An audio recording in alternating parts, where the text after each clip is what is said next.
Glória a Deus. Depois do segundo livro das Crônicas, vem o livro de Esdras, depois Neemias.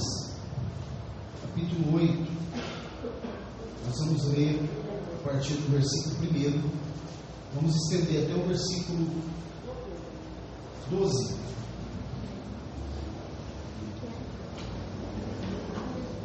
Glória a Deus.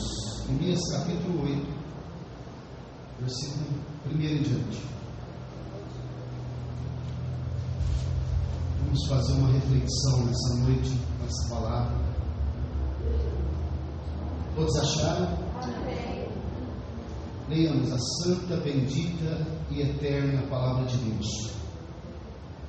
E chegando o 7º mês, e estando os filhos de Israel nas suas cidades, todo o povo se ajuntou com um só homem, na praça, diante da porta das águas. E disseram a Esdras, o escriba, que trouxesse o livro da lei de Moisés, que o Senhor tinha prescrito a Israel. Esdras, o sacerdote, trouxe a lei perante a congregação, tanto de homens como de mulheres, e de todos os que eram capazes de entender o que ouviam. Era o primeiro dia do 7º mês, e leu no livro diante da praça, que está de fronte ou à fronteira à porta das águas, desde a alva até ao meio-dia, perante homens e mulheres e os que podiam entender. E todo o povo tinha os ouvidos atentos ao livro da lei.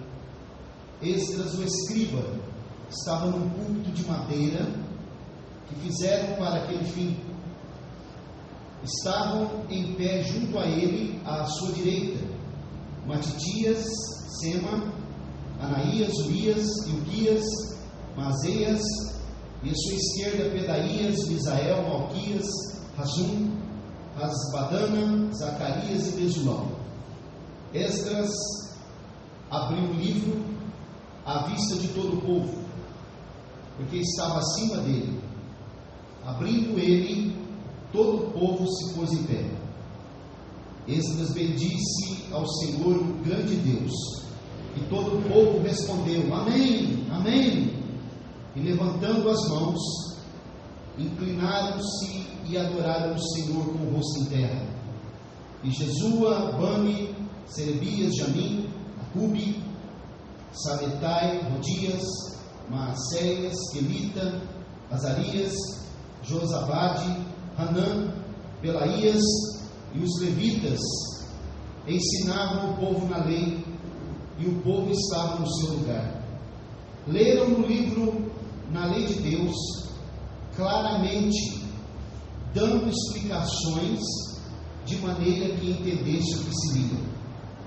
Neemias, que era o governador, e Esdras, sacerdote e escriba, e os levitas que ensinavam todo o povo, lhe disseram: Este dia é consagrado ao Senhor vosso Deus, pelo que não pranteeis nem choreis, porque todo o povo chorava ouvindo as palavras da lei. Disse-lhe mais: Ide, comei carnes gordas, tomai bebidas doces, e enviai porções aos que não têm nada preparado para si, porque este dia é consagrado ao nosso Senhor. Portanto, não vos entristeçais, porque a alegria do Senhor é a vossa força. Os levitas fizeram calar todo o povo, dizendo: Calai-vos, porque este dia é santo, e não estejais contristados. Então todo o povo se foi a comer e a beber e a enviar porções, e a regozijar-se grandemente, porque tinham entendido as palavras que lhes foram explicadas. Podemos dizer amém? Amém. Louvado seja o nome do Senhor. Toda honra e glória seja dada a Ele. Nós já ouvimos aqui os louvores, os testemunhos, e sabemos que o Senhor está aqui nesta noite. Se faz presente aqui neste lugar tão simples, né? Onde nós estamos para adorar o nome dEle, dizer que Ele é santo, que Ele é grande, que Ele é digno de ser louvado, adorado, que Ele é a razão de nós estarmos aqui, que Ele é que nos dá esperança, direção certa, né? Perspectiva de dias melhores na sua presença, não porque a política vai mudar ou porque alguém vai resolver o problema da nação, mas o salmista diz: bendita é a nação cujo Deus é o Senhor. Então a nossa esperança está fundamentada nele. Nós precisamos ouvir a sua palavra, para que a sua palavra, como já foi dito aqui, possa nortear o nosso caminho. Sem essa palavra nós estamos perdidos, né? Nós não conseguimos caminhar com segurança, porque a palavra, ela que mostra o caminho que nós precisamos trilhar. O texto que nós acabamos de ler aqui nesta noite é um texto conhecido dos leitores da Bíblia. O livro de Neemias, ele é um manual de liderança. Se os irmãos quiserem aprender sobre liderança, é só estudar o livro de Neemias. Há princípios de liderança aqui que são imprescindíveis, né, para nós, não só na questão de liderança espiritual, mas também até liderança secular. Tem princípios aqui. Esse cenário que é descrito aqui por esse escriba, que não se sabe quem é, se foi o próprio Neemias ou se foi um escriba, se foi Esdras que escreveu o livro de Neemias. Na Bíblia hebraica, esse livro, ele é continuação do livro de Esdras, porque a Bíblia hebraica ela tem 24 livros só, né? A formatação dela é diferente da nossa Bíblia. E o fato é que tudo isso que nós acabamos de ler aqui aconteceu num cenário de caos, perplexidade, dificuldades, porque estava terminando o cativeiro babilônico. Eles ficaram 70 anos na Babilônia, porque tinham uma dívida com Deus. E depois que, no capítulo 2, 1 e 2 de Neemias, ele recebe autorização para voltar a Jerusalém, depois que ele tem uma notícia não alvissareira, uma notícia ruim, de que os seus patrícios, né, seus irmãos, estavam numa situação deplorável, os que haviam ficado lá em Jerusalém. A Bíblia diz que ele chorou, orou, refletiu. Depois, como ele era o copeiro-mor, o copeiro principal do rei Artaxerxes, ele foi falar com o rei da Pérsia. E o rei, como gostava de Neemias, e Neemias tinha crédito diante do rei, e é sempre bom a gente ter crédito diante do rei, porque nós vamos precisar. No momento em que nós estivermos em dificuldades, esse rei que eu estou falando é maior do que o rei Artaxerxes, maior do que os governantes dessa nação e de todas as nações do mundo. Talvez os governantes da nossa nação e os governantes de outras nações tenham um momento que eles não conseguem resolver os problemas. Ainda que nós tivéssemos acesso a eles e eles nos apreciassem, mas talvez eles não poderiam resolver o nosso problema. Haja visto que nós estamos vendo, que o irmão Jorge citou, que eles não estão conseguindo resolver nenhum problema deles, né? Eles estão mergulhados no caos, estão sem saída, estão como cegos, apalpando as paredes ao meio-dia. Mas esse rei que eu estou falando aqui nessa noite, que já foi mencionado, que responde oração, como a irmã Fátima disse, e ele sempre tem respondido as nossas orações, porque está vivo. Não é um Deus que está na parede, não está no bolso, não é de pedra, não é de madeira, não é de plástico, não é de fibra. Não é um Deus que está, como eu sempre falo lá no Rio de Janeiro, com os braços abertos assim, de vez em quando precisa ser reformado, né? Porque está cheio de lodo, de poeira, de tanta coisa. É um Deus vivo, Deus que responde, o Deus que preparou para nós a Nova Jerusalém, que nós estudamos aqui pela manhã. E diz a Bíblia que essa Nova Jerusalém já está preparada antes da fundação do mundo. Glória a Deus, Ele nos conhece minuciosamente. Ele sabe o que nós vamos enfrentar na semana vindoura. E Ele está conosco, sempre. Ele prometeu: estarei convosco todos os dias, até a consumação dos séculos. A sua boa mão nos conduz, a sua destra nos sustenta. Ele está aqui nessa noite para receber o louvor da sua igreja. Enquanto Neemias se conhecia esse Deus, já havia tido experiência com Ele, sabia quem era Ele, sabia que esse Deus, não obstante o cativeiro babilônico, não obstante ele estar na fortaleza de Suzã, lá no que é o atual Irã hoje, estar ali como cativo, como servo, escravo do rei Artaxerxes, mas ele sabia que esse Deus era muito maior do que o rei. Então o rei lhe ordenou e autorizou para que ele voltasse em Jerusalém para a reconstrução dos muros. E a Bíblia diz no capítulo 7, e você vai ver todas as pessoas, uma lista muito grande de pessoas que voltaram para a reconstrução. E a Bíblia diz no livro de Neemias mesmo, que em 52 dias esse trabalho foi concluído. Imagine os irmãos circuncidar uma cidade como Jerusalém, um muro alto, forte, em 52 dias. Se nós formos fazer um muro grande hoje, num determinado lugar, com muita gente trabalhando, com tecnologia, eu acredito que vai ser muito difícil conseguir concluir. Talvez até se consiga, mas naqueles dias era difícil. E os inimigos, os adversários, zombando, passando próximo deles e dizendo: se passar uma raposa aí e relar nesse muro cai. Desce daí, rapaz. Neemias dizia: não posso descer, nós estamos fazendo uma grande obra. Glória a Deus. Tem caos no país, tem dificuldade, os governantes estão perdidos, não estão conseguindo, a falta de governabilidade ela é visível, mas o Senhor está dizendo para nós que nós devemos estar na obra dele, atuantes. Estamos fazendo uma grande obra, não podemos parar, e como foi dito ontem, se alguém entulhar o nosso poço, nós devemos abrir outro. Neemias estava totalmente focado naquilo que ele precisava fazer na obra de Deus. E como que nós estamos nessa noite? Como estão os teus projetos para a obra de Deus? O que é que você tem pensado sobre a obra do Senhor? Qual é o propósito do teu coração? Como você encara a obra de Deus? Apenas vir à igreja, como já foi dito? Ou você encara que nós estamos realizando uma grande obra? Nós somos participantes do reino de Deus. Nós estamos fazendo uma obra excelente. Fazer a obra de Deus não é como fazer a obra dos homens. Fazer a obra de Deus é um privilégio.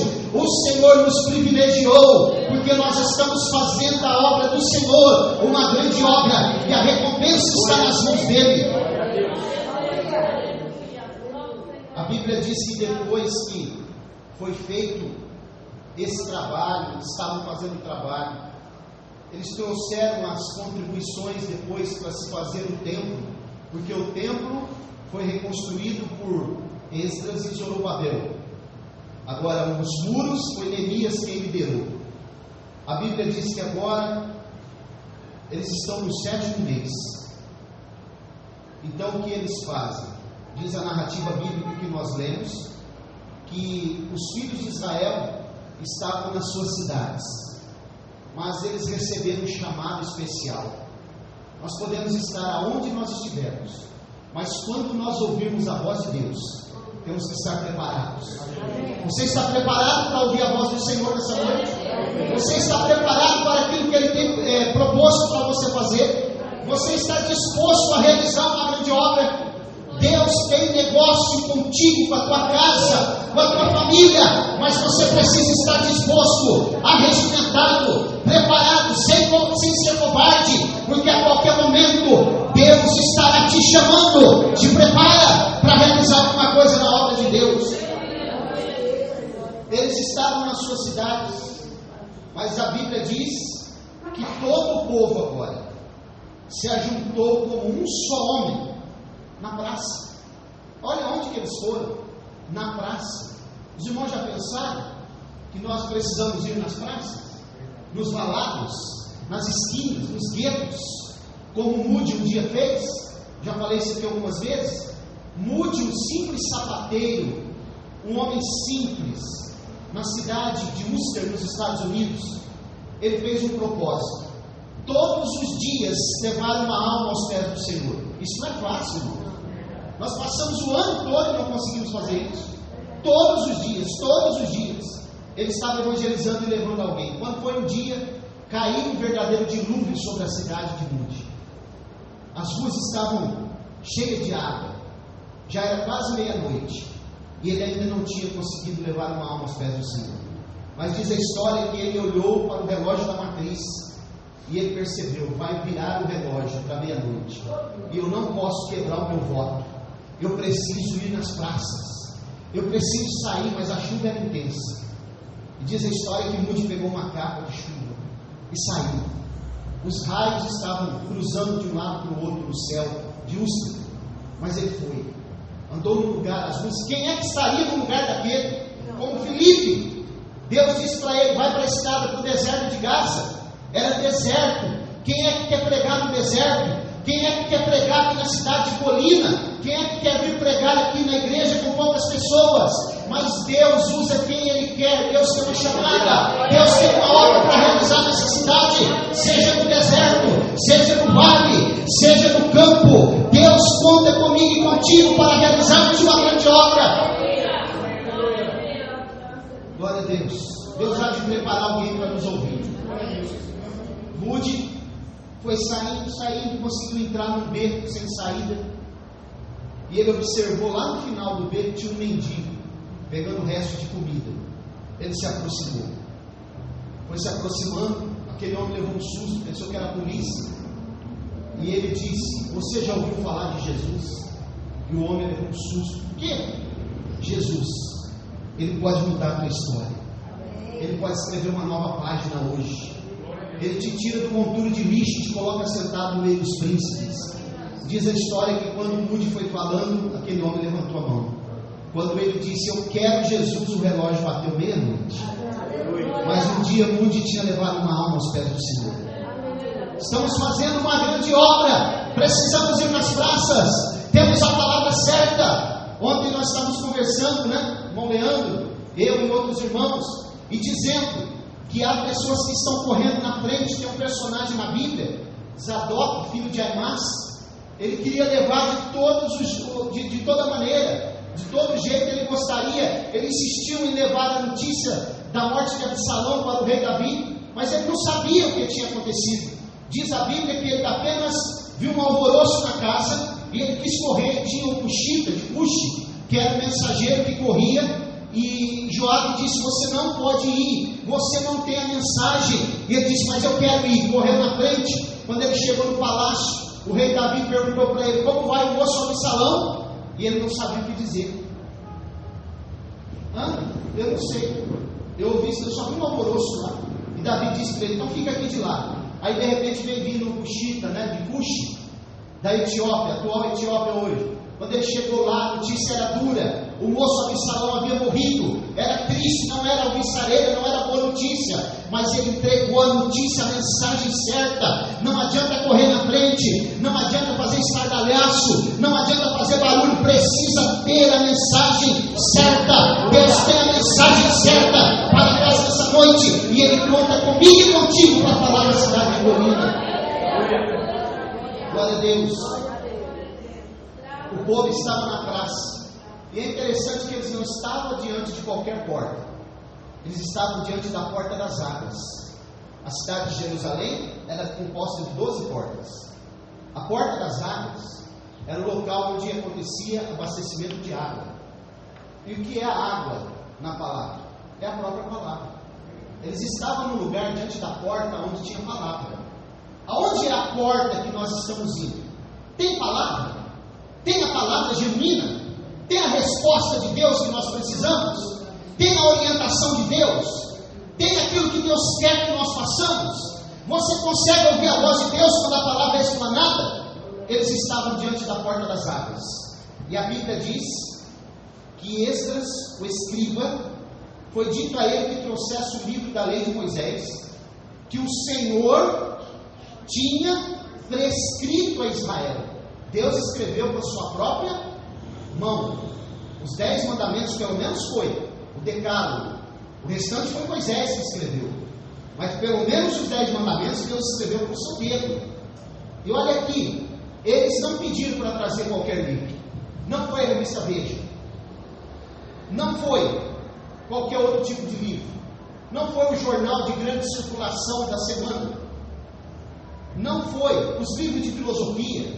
Foi o livro da lei de Moisés que Deus havia prescrito a Israel. Eles precisavam ouvir a palavra de Deus. Eles precisavam ouvir a voz do Altíssimo.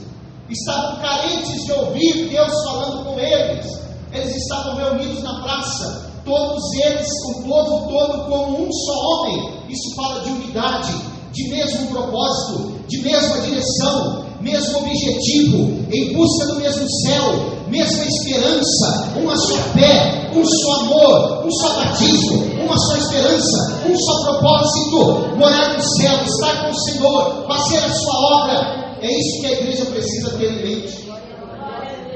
Eles estavam diante da palavra de Deus, e a Bíblia diz que Esdras, o sacerdote, eu vou falar um pouquinho aqui, hoje é só uma introdução. Eu quero trazer uma série de mensagens aqui para os irmãos sobre o púlpito de Jesus.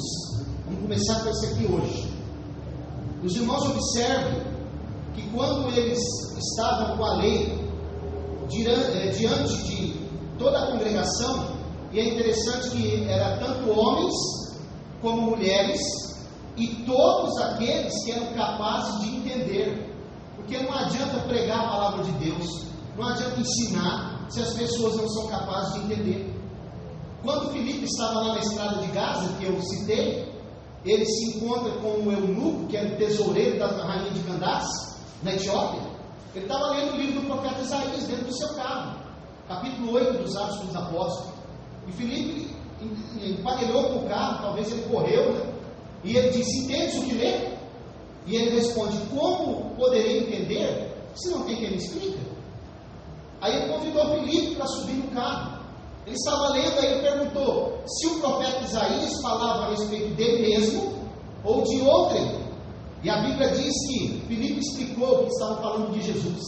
A mensagem tem que falar de Jesus. O culto tem que falar de Jesus. Os louvores precisam enfatizar Jesus. O nome de Jesus, o nome que é sobre todo nome. O culto é para Ele, a glória é para Ele. Ele é o Senhor da igreja. Precisa falar dele, tem que passar pela cruz dele. A cruz de Cristo é que traz o Evangelho verdadeiro. Qual é a mensagem que nós temos ouvido? Quais os louvores que nós temos cantado? Fala de Jesus? Tem alguns por aí que falam de anjo, fala de vitória, fala de ser campeão, fala de subir o mais alto que eu puder, né? Fala de tanta coisa. A força que há dentro de você, eu vou conquistar isso, mas fala de Jesus. Jesus é o centro. Jesus é digno de ser adorado. É Ele que é o Senhor da igreja. É Ele que é o protagonista do culto. Ele é o centro. A Bíblia é cristocêntrica. Ela fala de Jesus de Gênesis a Apocalipse. A mensagem que nós pregamos aí fora, na igreja, na praça, onde nós estivermos, precisa falar do nome de Jesus. Glória a Deus. Quando você se deparar com alguém que está possuído por uma entidade maligna, tenta falar no nome de outro para ver se aquela entidade sai. Fala no nome de Buda, fala no nome de Confúcio, fala no nome de Allan Kardec, fala no nome de Mahatma Gandhi. Experimenta ver se ele sai de Maomé e outros. Agora fala no nome de Jesus para você ver. Aquela entidade não resiste ao nome de Jesus.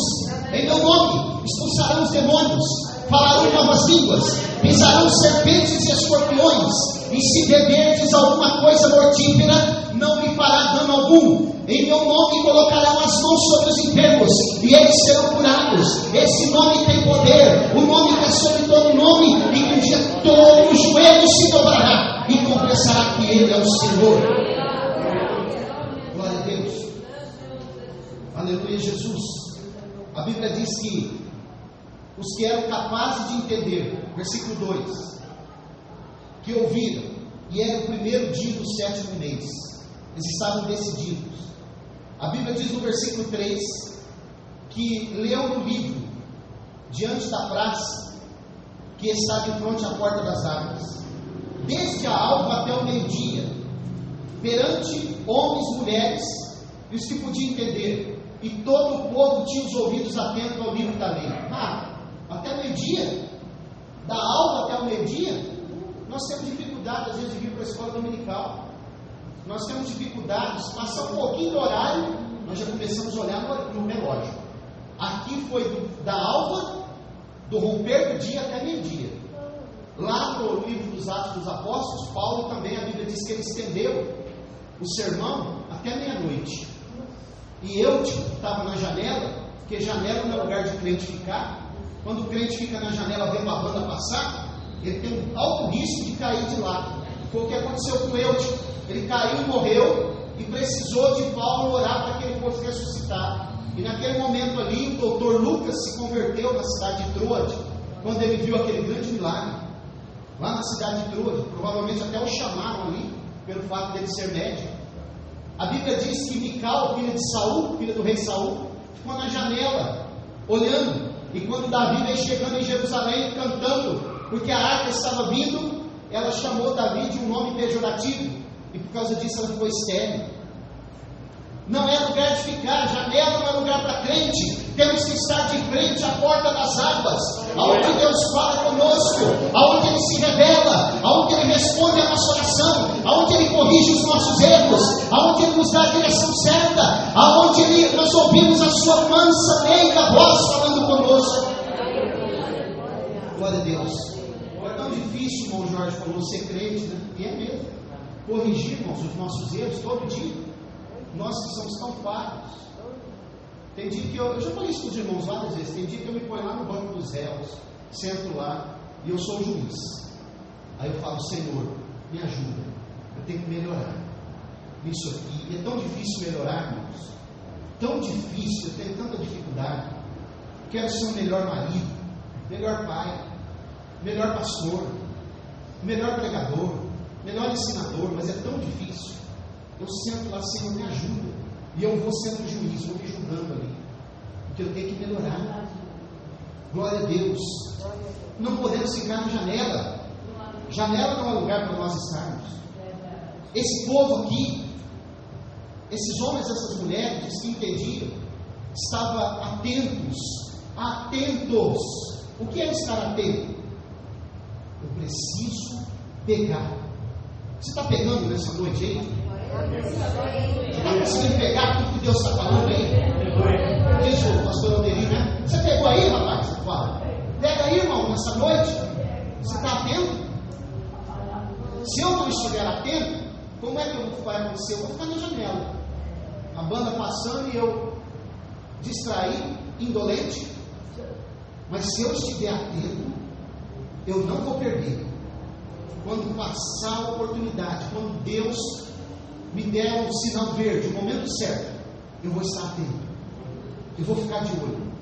A Bíblia diz que num certo dia, Davi estava acampado com o exército de Israel, e os filisteus haviam cercado eles. E Davi, como era sanguíneo como eu sou, né, ele queria já ir pegar os filisteus. E Deus falou, não, Davi, espera, fica atento, eu vou te dar um sinal. Ele estava próximo das amoreiras. E Deus disse assim, olha na copa das amoreiras. Isso aqui é profético, meu irmão. Olha na copa das amoreiras nessa noite. Quando eu te der o sinal, você vai ver a copa das amoreiras, elas vão balançar. E ele ficou, os soldados já estavam prontos, queriam ir. Davi, não, espera, porque o homem de Deus precisa ouvir a voz de Deus. O homem de Deus tem que andar na direção de Deus. Homem é genérico, viu? Mulher também. Só passa no momento que Deus te der o sinal. Olha a copa das amoreiras, não se precipite. E ele foi esperando, olhando para a copa das amoreiras. E quando de repente, diz a Bíblia, que a copa começou a balançar. Deus mandou um vento. E aí Davi falou, é hora. Os soldados foram e Deus entregou os filisteus nas mãos dos israelitas. Na hora de Deus, no tempo de Deus, você está atento? Qualquer hora dessa, Deus vai mandar uma carruagem lá na tua casa. Você vai reconhecer essa carruagem. Qualquer hora dessa, você vai receber essa notícia.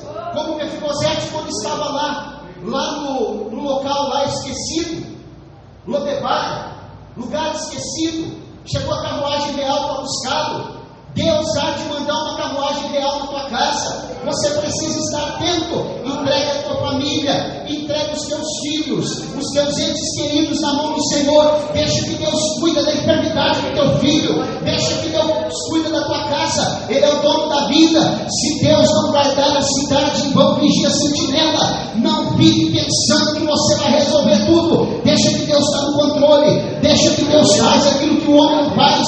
Deixa que no momento certo Deus há de falar no coração do teu filho e da tua filha. Deixa que no momento certo Deus há de surpreender os médicos, em nome de Jesus. Só ouça o livro da lei, só medite nesse livro, só esteja acreditando nesse livro, só saiba que esse livro é a resposta de Deus, só saiba que esse livro é a bússola que Deus colocou aqui nesta terra, para que o homem não se perca. Medite nesse livro, viva o que está nesse livro, acredite nesse livro, ame esse livro, pratique o que está nesse livro. Deixa que Deus faz o resto, deixa que Deus vai fazer o necessário. Glória a Deus. Aleluia, Jesus. Esdras, versículo 4. O escriba estava num púlpito de madeira. Opa, púlpito de madeira? Isso daqui é interessante, né? Já tinha púlpito naquela época. E a Bíblia diz que eles fizeram este púlpito para este fim. Para que o púlpito? Para pregar a palavra. Púlpito não é para desabafo. Púlpito não é para atacar ninguém. Púlpito não é para lançar flecha, dardo inflamado. Púlpito é para ler a lei, explicar a lei e pregar a palavra de Deus. Foi feito para esse fim. Glória a Deus. E cajado, deixa eu falar para vocês, cajado também não é para matar ninguém, viu? A Bíblia fala de um homem, foi um dos valentes de Davi, que ele tomou a lança de um egípcio muito forte, um cajado, ele pegou, tomou a lança, e a Bíblia diz que ele pegou a própria lança do egípcio e matou ele. Aí eu fiquei pensando, mas ele tomou a lança com um cajado, por que ele pegou a própria lança para matar? Por que não matou com o cajado? Deus falou no meu coração, que cajado não é para matar, cajado é para direcionar, para apacentar. Então, irmãos, cajado é para nos dar direção. Púlpito de madeira ainda, madeira fala da natureza do homem, é para nos corrigir dentro da palavra, é para que a lei de Deus seja explanada, é para que a lei de Deus ela seja falada e o povo possa entender. Você está entendendo o que Deus está falando hoje? Glória a Deus. Observe comigo. Púlpito de madeira que fizeram para aquele fim, estavam em pé junto a ele, ele vai citar vários nomes, nós podemos dizer, se contextualizar, os obreiros que estão aqui hoje. Eram obreiros que estavam à direita e à esquerda, porque o pastor precisa ter obreiros ao seu lado. Lembra de Moisés, quando ele estava no monte, e os amalequitas cercaram tudo, logo que eles atravessaram o Mar Vermelho? A Bíblia diz que Moisés começou a levantar a mão, levantava as mãos, e a Bíblia diz que quando ele levantava as mãos, o exército de Israel prevalecia contra os amalequitas, mas ele cansou, e aí ele abaixava as mãos, o exército dos amalequitas prevalecia. A Bíblia diz que Arão e Ur se colocou do lado dele, colocou uma pedra, ele se sentou, eles levantaram a sua mão para cima, e a batalha durou todo o dia, mas a mão de Moisés erguida, a Bíblia diz que Josué desbaratou os amalequitas ao fio de espada, e os israelitas foram vencedores. Quando tem ajuda, quando os obreiros estão ao lado do pastor, quando a igreja tem um só objetivo, um só propósito, a resposta de Deus vem, a igreja vence, e o nome de Jesus é magnificado. Glória a Deus. Acompanhe comigo. Versículo 4, versículo 5. Esdras abriu o livro à vista de todo o povo, porque estava acima dele. Abrindo ele, todo o povo se pôs de pé. Oh, glória! Vamos imaginar essa cena. Ele estava no púlpito, no tribunal, o povo estava mais abaixo. Quando ele abriu o livro, o povo se colocou de pé. Por isso que às vezes a gente vai ler a Bíblia, se coloca de pé, por favor. Jesus, quando levantou lá em Lucas 4, a partir do versículo 18, ele se levanta, a Bíblia diz que a narrativa bíblica diz que ele foi ler e levantou-se para ler. E leu o livro do profeta Isaías. Então, quando o povo aqui se colocou de pé, eles estavam dizendo assim: nós estamos reverentes. Fala conosco o que nós precisamos ouvir, não aquilo que nós queremos ouvir. Porque quando o pregador massageia o ego do povo que está ouvindo, ele não está trazendo a mensagem de Deus. Ele está trazendo uma mensagem para poder agradar a gregos e troianos. Isso não é salutar. Isso não é bom. Porque nós precisamos ouvir a mensagem que vem de Deus. A mensagem de Deus, ainda que seja dolorosa, mas ela vem acompanhada do bálsamo, do refúgio, do alento, da esperança. E quando nós ouvimos essa mensagem que vem de Deus, o nosso coração se regozija. Você conhece quando a mensagem vem de Deus ou não? Glória a Deus. Você já foi naqueles cultos que o pregador fala e parece que é uma lata vazia? Isso é muito triste, porque a mensagem não está vindo de Deus, não vem do trono de Deus. Às vezes o pregador grita, mas nós não entendemos. A Bíblia diz aqui, agora eu quero entrar num campo aqui, muito sério, que é o campo da homilética. Que é isso, pastor Mal? De comer? Não. Homilética é a arte da oratória. Os irmãos percebam nesse texto, eles estavam de pé. Êxodo, versículo 6. Bendice ao Senhor, o grande Deus. Antes de pregar é necessário bendizer a Ele, enfatizar Ele, porque é Ele que é o Senhor, é Ele que nós devemos falar da sua grandeza. E as mensagens que eu prego, eu gosto de falar da sua grandeza, daquilo que Ele realiza, daquilo que Ele é. Por isso Ele é Senhor, por isso Ele é grandíssimo, por isso Ele é altíssimo, não pode ser medido, por isso Ele é incomensurável, irmãos. Ele bendice ao Senhor. Se todos os pregadores fizessem isso. Eu já fui em alguns trabalhos, congressos, que o pregador, ao invés de engrandecer o Senhor, sabe o que ele faz?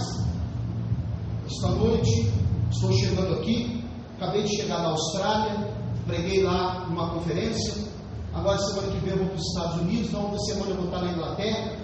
Até eu ouvi ele dizer assim: o pastor vai me dar uma oferta em libras esterlinas.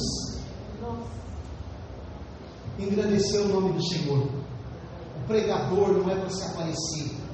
O pregador é para dizer que o Senhor é grande. Aleluia. Que o Senhor é digno de ser adorado. Aleluia. A igreja é dele, o povo é dele, a palavra é dele, a mensagem é dele, a resposta vem dele. E nós estamos diante dele nessa noite para dizer: o grande é o Senhor, como diz aquele louvor.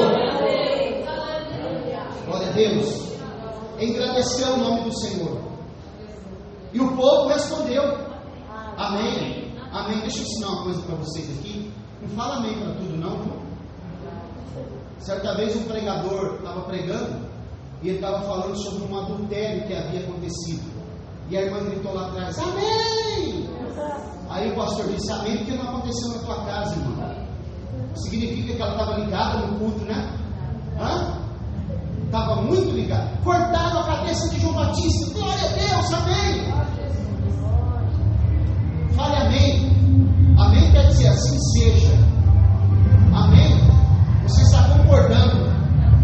Então, irmãos, só fale amém se tiver a mensagem, conteúdo bíblico, escriturístico, que glorifique o nome do Senhor e coloque Ele como centro.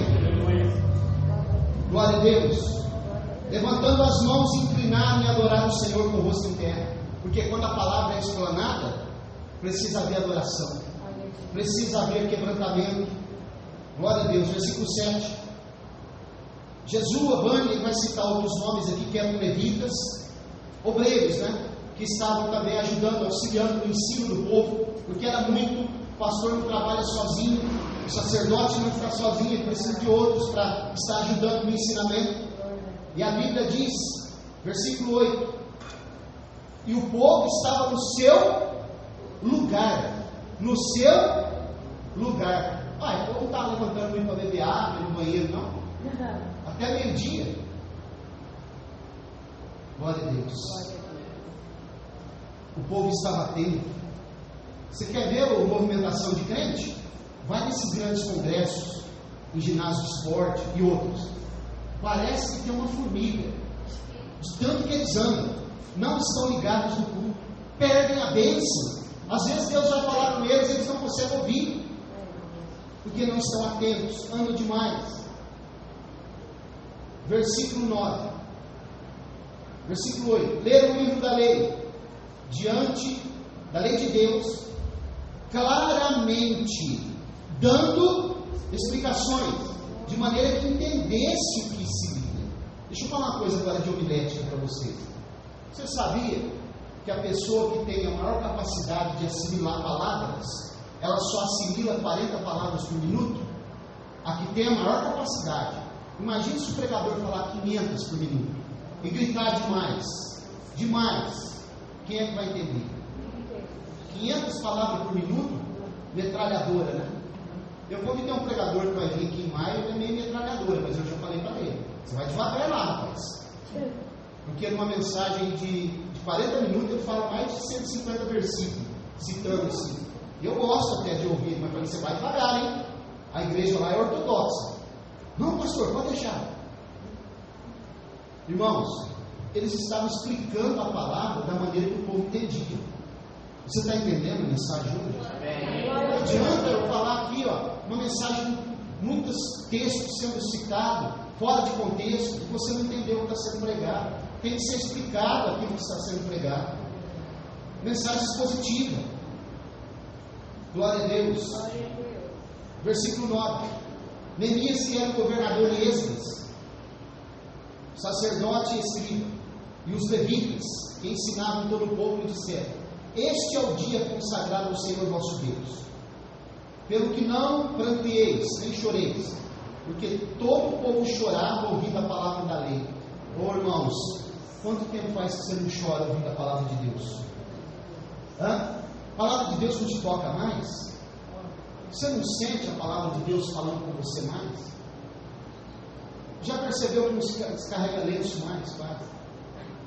Não se carrega mais lenço. Carrega-se os tablets, né? Os celulares, mas lenço não. Porque não há choro diante de Deus. E quando eu choro diante de Deus, eu toco o coração de Deus. Se Deus der graça de chorar diante dele, pode chorar. Glória a Deus. O senhor também chora? Onde não chora? Eu choro. Quando eu estou orando diante de Deus, eu choro. Eu me derramo diante dele. Glória a Deus. Porque como é bom chorar diante do Senhor. E Ele nos responder. Aleluia, Jesus. Nós somos feitos de emoções. E as nossas emoções, elas conseguem atingir o coração de Deus. Quanto tempo faz que você não chora diante de Deus? Ana, quando estava chorando diante de Deus, o sacerdote achou que ela estava embriagada. O sacerdote fora da direção de Deus é um problema. É um problema. Está embriagada a mulher de vinho? Não, Senhor. A serva está com angústia na alma, chorando diante do Senhor. E a Bíblia diz que Deus respondeu e deu um filho para ela. Ela era estéril. Faz bem chorar diante de Deus.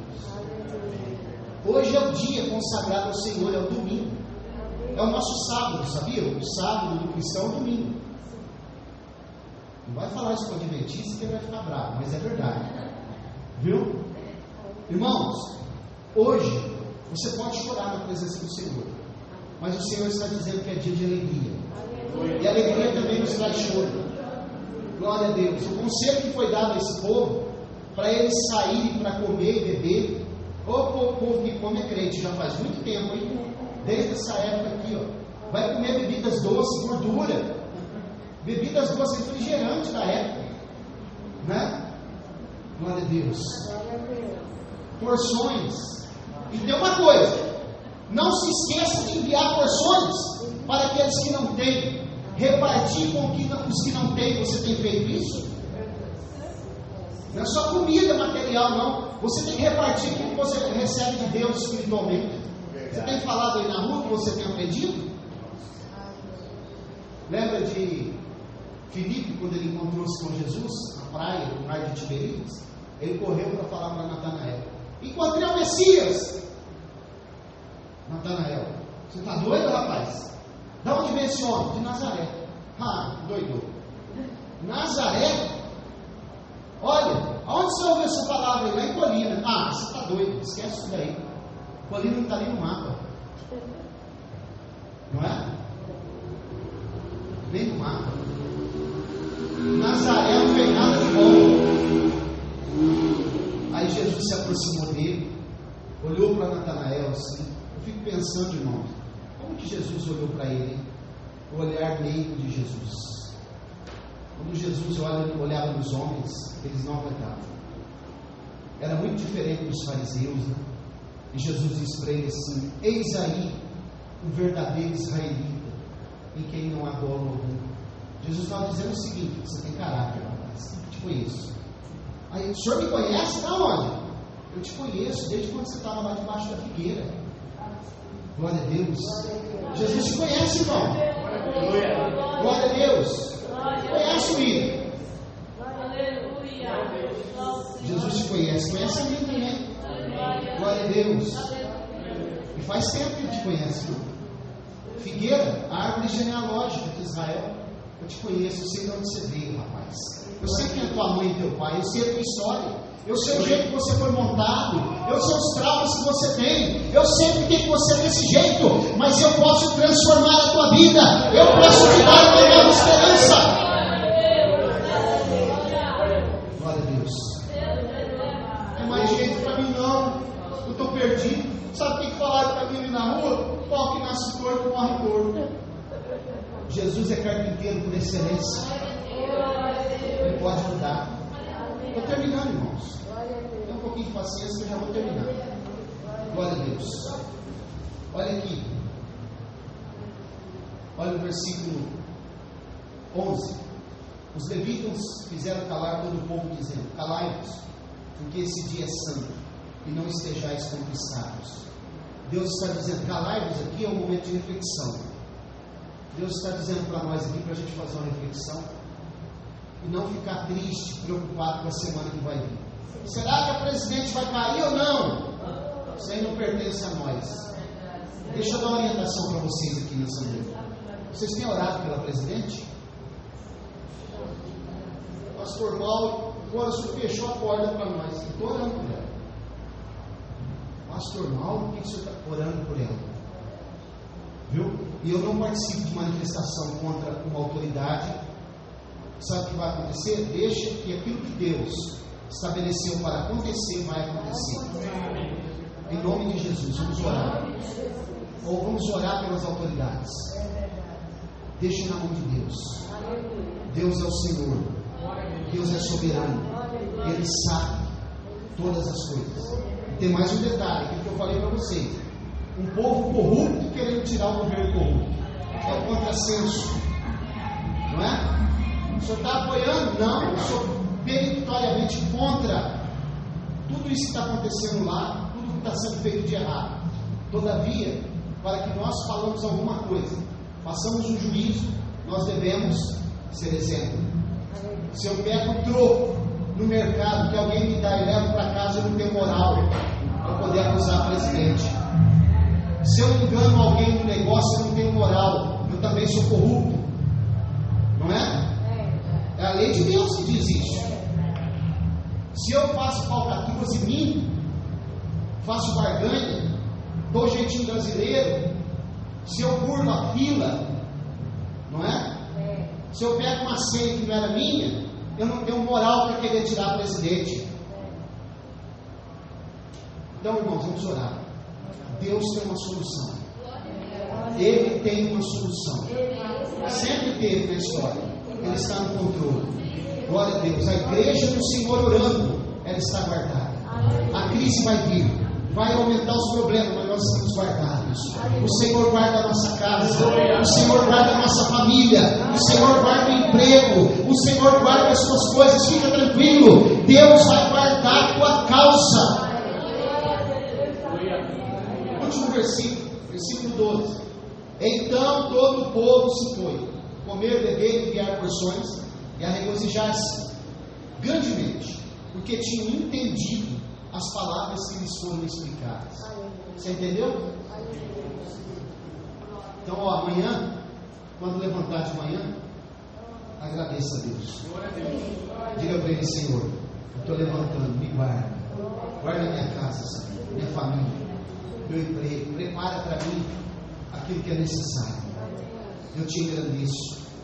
Eu quero ter uma semana alegre.